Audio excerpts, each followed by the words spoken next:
Right. Are we all standing comfortably? Yeah, well, I apologise about it.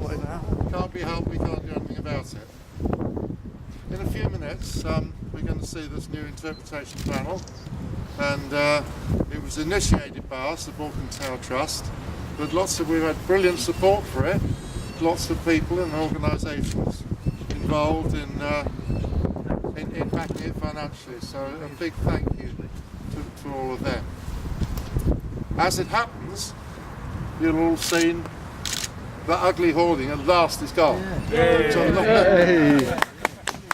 was a long, complicated battle, but now it's gone. If we can get rid of those, stop those cars parking there, so much the better. Yeah, quite right. Okay.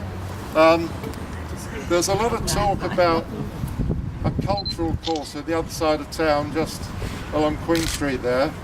Seems to me we've got a lovely cultural quarter right here, with the Mercury Theatre, the Arts Centre around the corner, the 2,000-year-old Balkan Gate just round there, and this magnificent building is a historic water tower right here.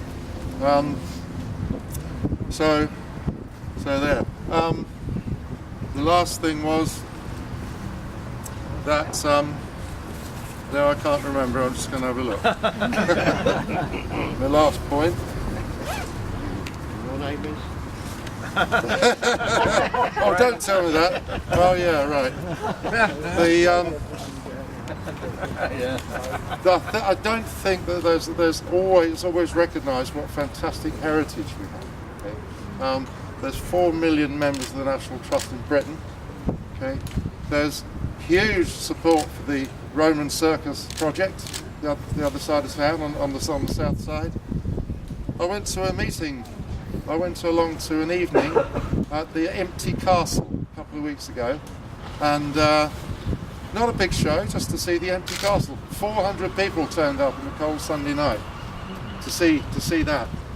I think there's fantastic interest in our heritage. Just imagine if we owned this, if the Balkan Tower Trust owned this, and we would make it a community project, get everybody involved, we could restore it and have people going to the top. That would be something, I think. There we are. Meanwhile, this is a step in the right direction, I think, and so now it gives me enormous pleasure to hand over to Sir Bob Russell.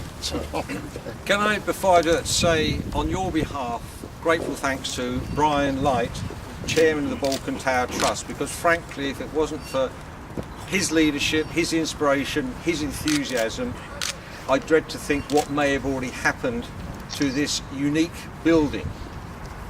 130 years or more, it's been a dominant landmark on the skyline of Colchester, matched only by its newer building, the Town Hall Tower. This predates the Town Hall, and although Colchester Castle will always be, I guess, our most historic building, more people see Jumbo than see the castle.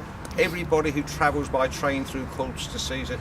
So residents, visitors from overseas and from within the United Kingdom, this is the most dominant building on the skyline, along with our Town Hall Tower. And I'd like today to explode one of those great urban myths that Colchester Borough Council gave this tower away, or they refused to buy it. In 1974, local government reorganisation, one of the consequences was that water and sewage was taken away from local authorities and given to a massive organisation, but still 100% publicly owned, called Anglian Water. And Colchester Borough Council did not get a penny for this building, nor indeed a penny for the sewage works at the Hythe or any of the other infrastructure. A few years later, the government of the day thought it'd be a good idea to privatise the nation's water and sewage industry, and this is when Jumbo went out of public ownership into private ownership, and again, not a penny came back to the ratepayers, the people of Colchester. It's had 4 or 5 different owners over the years, and I pay tribute to Colchester Borough Council, of councillors of all persuasions, who have resisted 4 or 5 attempts to, if not destroy, certainly disfigure this fantastic Victorian municipal building. And it's my hope that the current owner will seek to work with the Balkan Tower Trust so that this building remains as a dominant feature, a tourist attraction here in the cultural quarter of Colchester, to which we can add to the list that Brian gave the Odeon Cinema. So it can be done. Colchester is proud of its history. Those of us who are genuinely interested in its history know that anything that alters this building is an attack on the history and the heritage of our town. And it now gives me great pleasure, from this end, or from the bottom, from the bottom, to officially unveil this interpretation board. Well done.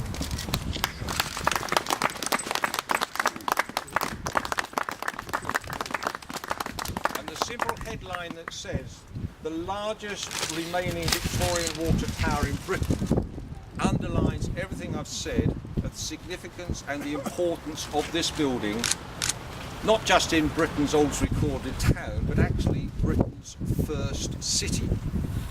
And I think we need to start reinforcing that message. We are not just Britain's oldest recorded town, we are Britain's oldest city, established, I believe, if I remember correctly from Andrew Phillips, who's here, in AD 49, which I think is a little bit earlier than the Roman equivalent of the little chef between here and London. Okay? So what do you want to do now? Very good. Okay.